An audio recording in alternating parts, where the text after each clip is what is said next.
You're listening to the Ask Drone U podcast. You ask, we answer your drone questions. Whether you're here to turn your passion into profit or you simply fly for fun, we're a community of learners and teachers who aspire to achieve greatness. We are Drone U. Hey everyone, and welcome to another, interesting episode of Ask Drone U. As always, my name is Paul.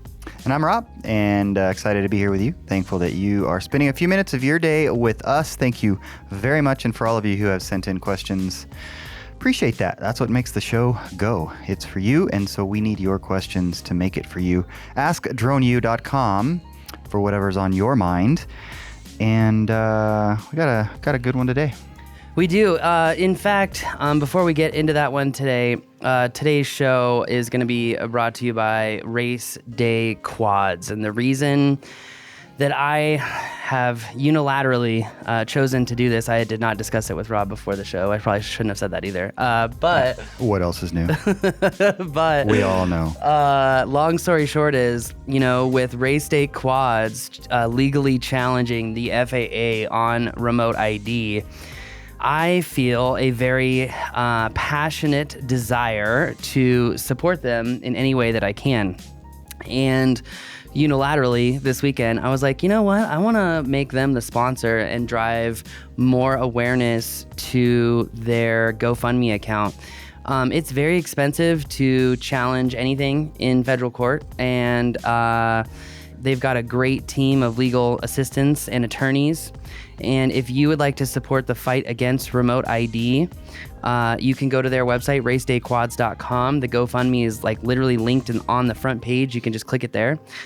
That said, if you haven't heard that episode yet on the lawsuit against the FAA, they are essentially challenging the FAA on numerous constitutional issues, on top of, forcing the FAA to define what is truly navigable airspace, because this could fundamentally change the entire industry.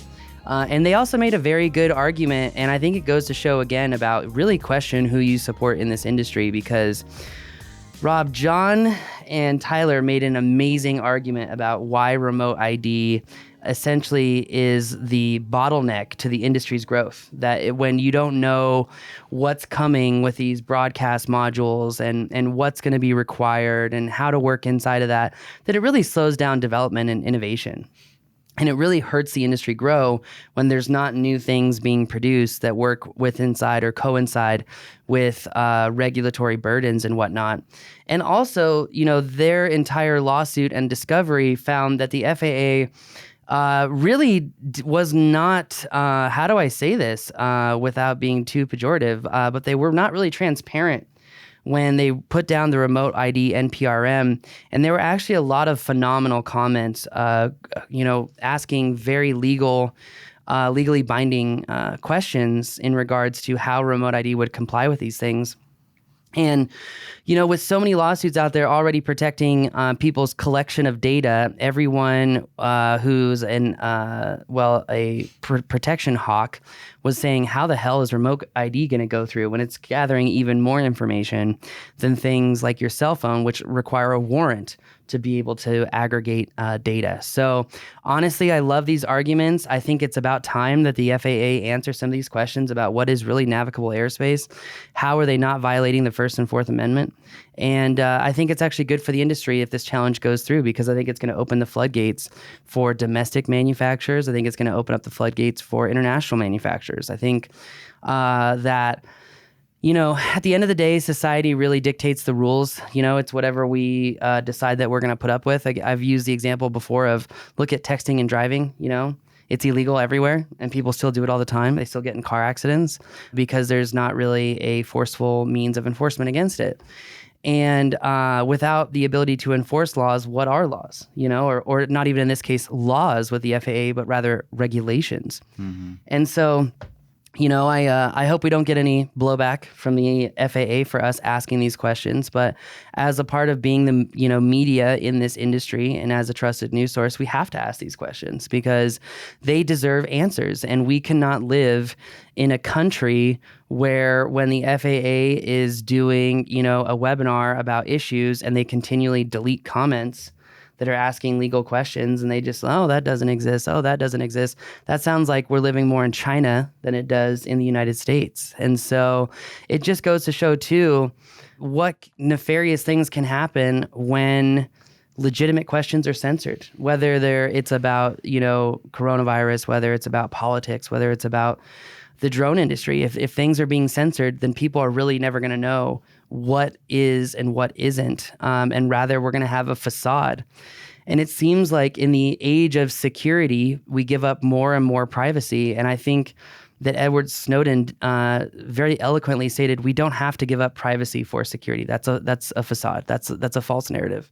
Mm-hmm. And so once again, here we are being sold on security in the eyes of safety, yet we're giving up privacy. And I think these questions need to be answered. I think it's fantastic that we live in a democracy where we can have FOIA requests.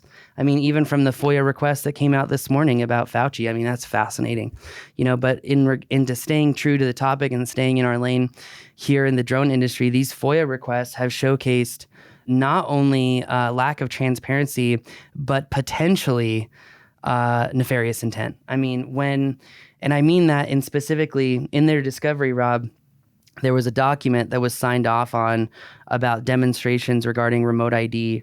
And when the law firm had asked for these documents, they were published online without dates. But when they did the FOIA request showed the dates.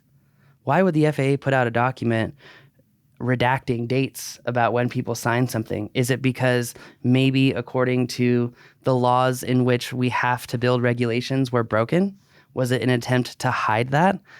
I don't know. Or was it an oversight? Who knows? Or did someone spill coffee on the paper and they're like, it might just be easier to wash this out? Who knows? But these things deserve answers, that's all. That's fair enough. Isn't it Schwarzenegger who just recently said, F your privacy?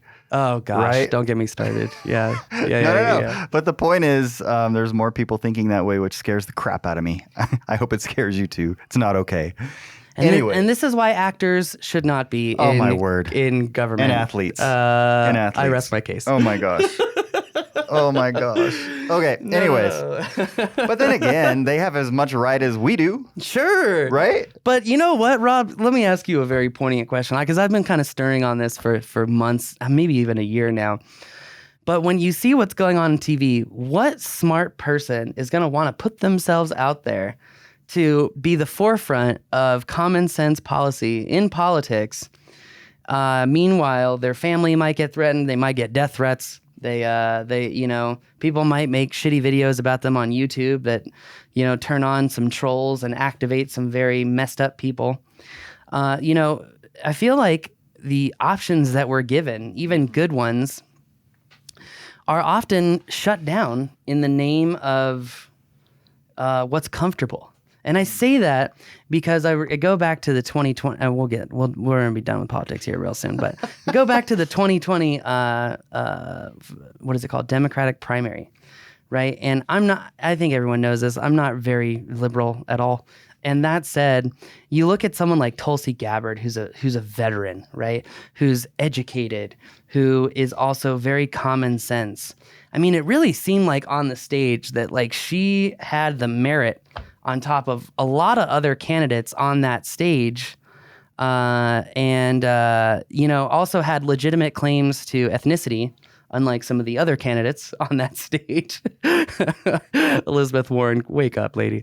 But anyway, that said, I was fascinated that it seemed like comfort and complacency kind of chose the old man, he really reminds me of the puppet, by the way. A lot of people know that I used to love doing the Trump voice, but I got to figure out how to do the old man puppet voice. That you guys know what I'm talking about? It's the ventriloquist? Ventriloquist, yes. With the angry old man. He literally looks exactly like that. Come on. You're killing me. We're going to get in trouble. We are going to get in trouble. But I think the bottom line is people need to go listen to that show. It's very important that people listen to that show. Which show? The FAA show, yeah. Not the ventriloquism show. No, that's what I was just trying to make a point that it seems like today's day and age, merit is not given well, merit. It's not given credence. That's all. That was my point of my diatribe just now about that primary. It's who can we control? That's what it is. Oh, geez, that's dark. On that bombshell, Hey. if you don't like control and you like your constitutional freedoms, think about supporting Raceday Quads and help their GoFundMe out as they are suing the FAA. And I would say, from my perspective, the reason that at least that I would see supporting them is to get to the bottom of what we're really looking at, and is it within the realm of what we should be able to expect as Americans, right? 100% agreed. That's what it's about. It's not about, yeah. If anyone fights this online too, you're gonna see exactly who those people are. What? Fights the FAA lawsuit. This lawsuit, because I've seen it in the Facebook groups already. So to those stupid things. No, it's so petty. But you're gonna learn who people are, and I nor other people are gonna have to say anything about it. You are going to see, based off of what Rob just said, that we have got to have answers to these questions. I agree 100%.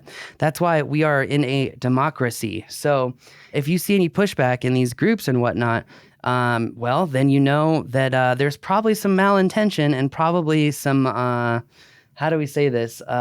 Some vested interest? Thank you. Vested interest, rent-seeking behavior. That's kind of what I was thinking of, but I think vested interest is better. And it also just goes to show that I think we do deserve answers to these questions. There's a lot of questions that have not been answered by the FAA, and a lot of Facebook group admins, oh, that doesn't matter. Oh, wipe it under the rug. Oh, that's not important. It's like, you know what? GFY, it is important. It is very important because... Well, I think asking the questions is very American. I mean, are we American or are we not? So anyways, I think we've said enough. All right, people can go listen to that podcast and or watch that podcast. It's probably longer than the show, than the actual usefulness of what we're going to talk about. But anyway, I apologize. That is not true, actually. Meaning, no. We wouldn't be playing this if it was not worthwhile. No. That's not what I mean. Is that I just hope that my go support Raceday Quads segment and diatribe is not longer than the actual answering of the question. It probably will be, but that's okay. My apologies, ladies and gentlemen. I have a deep passion for flight. Okay. We'll be more. I don't know. Anyways, we'll be succinct. Yeah, in answering definitely. this question. All right. Well, let's hear that question. Go support Raceday Quads if you want the question answered of is remote ID actually violating our God-given rights and our constitutional rights, and get us answers to what does the FAA actually control. Hey guys, Jared Avalez here, located in Stillwater, Oklahoma. Really appreciate everything you guys do for the drone community. Phenomenal stuff. Big supporter of you all. Keep up the good work. I wanted to ask today about custom unlocks with DJI. I'm having a little trouble finding information about this on the web. I have a very specific question. In my little town, we recently this year got the LAANC system, for airspace authorizations. And so now I can, get real-time authorizations with the LAANC system. And according to the FAA's website, they want pilots, from my understanding, to use that system when they're getting, authorizations to fly in controlled airspace. Well, my question is, some of the areas I fly are geofenced in the precise fly database with DJI, the altitude areas and even the restricted areas. Prior to the LAANC system coming here to Stillwater, Oklahoma, I had gotten on the FAA drone zone and I had basically got a blanket waiver of authorization to fly in Stillwater. I used that documentation to upload to DJI's website to request a custom unlock. Now, my waiver expires this December, and so my custom unlock is going to also expire this December. So when that time comes around, am I able to still go on the FAA drone zone and continue to get a waiver of approval through them so I can have that documentation to upload to DJI? Because my waiver lasted a full year, and it was really convenient that I didn't have to do a custom unlock every time I flew. I had a unlock license that lasted a full year on my drone. That was really convenient. Or am I going to now have to use LAANC?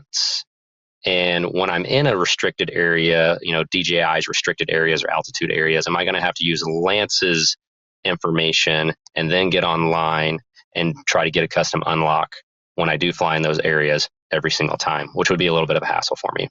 Anyhow, I hope that question wasn't too long, and I hope it made sense.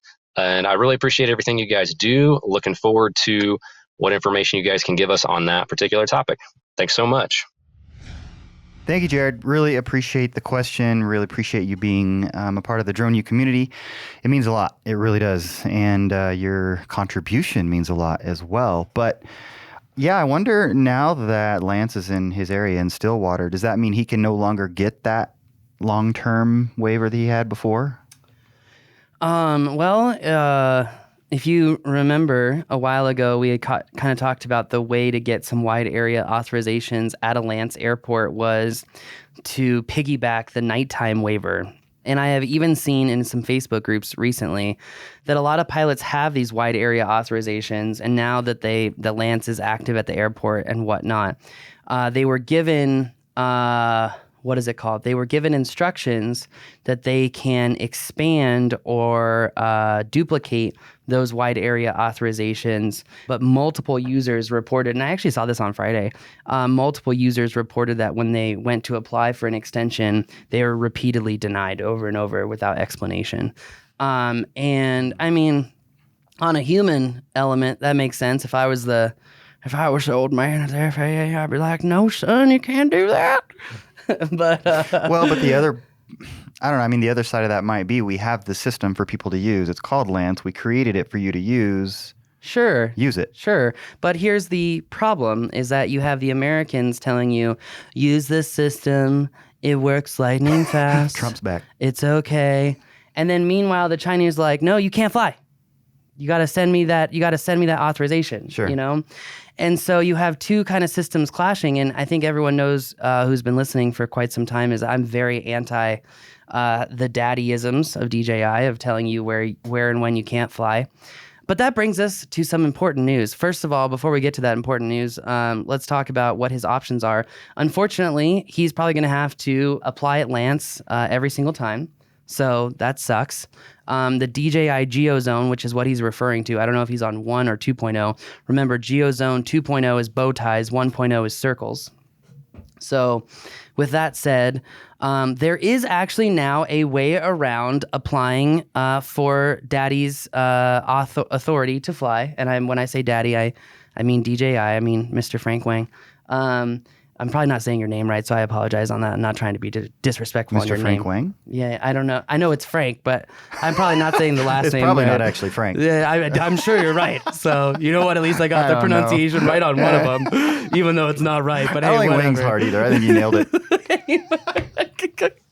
I can't, Rob. Sorry, go. Anyway, long story short is there is now actually a very beautiful, simple solution to this. You don't even actually have to really hack your drone anymore. You can get the DJI certificate to unlock your drone, now available through dronehacks.com. One of our good friends, Mr. Tom Powers, actually tried it on his Mavic 2 Pro, and it works flawlessly. Nice. Thank you, Tom. That said, I've got some friends who have also tried it on the Mini 2, and someone else tried it on a Phantom. Both worked. So that said, you don't have to apply for DJI's Unlock Your Red Zone. And this is another friendly reminder to DJI that it's going to inhibit your sales if you sell drones to people and you don't let them fly them. But anyway, who am I? That said, Is it? I mean, the fact that other companies like Autel who don't have geofencing are gaining market share, I think, tells a little piece of the pie. But you know what? I'm still learning about algorithms right now, Rob, and the difference between descriptive, prescriptive, and predictive data analysis. I was going through my MIT classes this weekend. Woof. They could use some Drone U platform. They could use some props. I'm just saying. But long story short. Hey, we might be onto something. Yeah. Emeritus, we're coming after you. But anyway, that said, he can go to dronehacks.com, drone-hacks.com, and he can download that certificate, and then he can fly in controlled airspace. Obviously, he will still have to go through LAANC.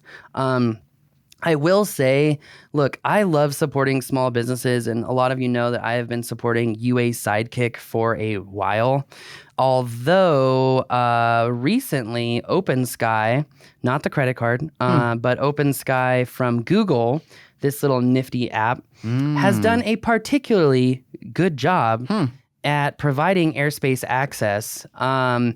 And it's very, very accurate, I'm finding, like really, really good. And so anyway, long story short is I love OpenSky. For a lot of you who were using what was formerly called Kitty Hawk, who lost seems like some sort of suit against Larry Page, you might really want to check out OpenSky. It is so much easier to use. It is ridiculous.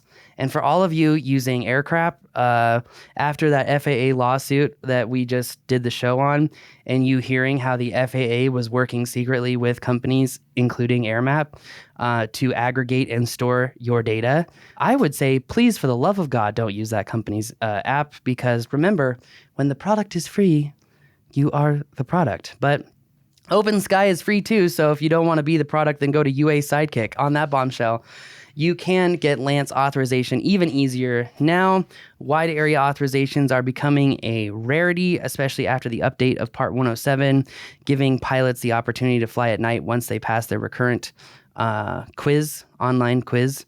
And long story short is if you go to drone-hacks.com, you will not have to apply with DJI to unlock a red zone. And it is very nice.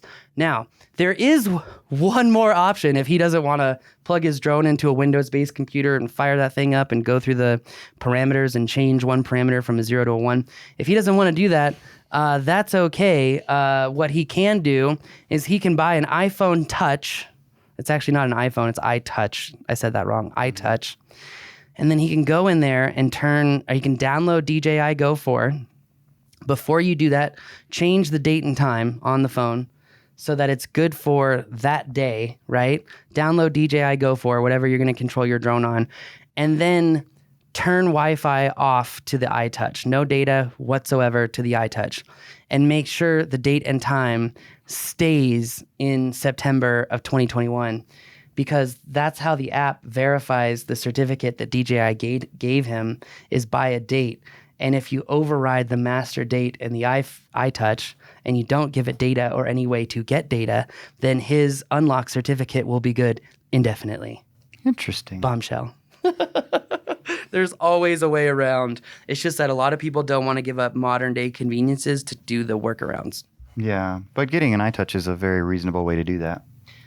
Yes, it is. And I mean, if you think about that caller from, what was it, last week or a couple weeks ago, who said, I never updated my firmware like you said, and my drone still works flawlessly. And I see other people who have features taken away. They've got errors all the time. And I'm like, this is just a perfect example of you don't fix something that ain't broke. How you don't fix it if it ain't broke. That's true. So anyway. Yep. Now, I'm not like that with my truck, but that's a story for another time. Very different animal. Yes. So anyway, I hope that answers the question. Again, with these LAANC updates coming, and even the zones of LAANC are getting smaller and smaller. We're going to have a show on that here soon. But this just goes to show that once you buy an airframe, you want to be able to fly it when you have permission to fly in controlled airspace, and you can go to drone-hacks.com. Otherwise, you will have to input a request to DJI, or we can all go ahead and blow up the DJI QEP program email and ask the wonderful executive officers at DJI to allow companies to become qualified entities for the qualified entity program so that we can get an unlock for our drones as well. Anyway. Sounds like a plan. All right, that's going to do it for us today. My name is Paul. I'm Rob. This is Ask Drone You.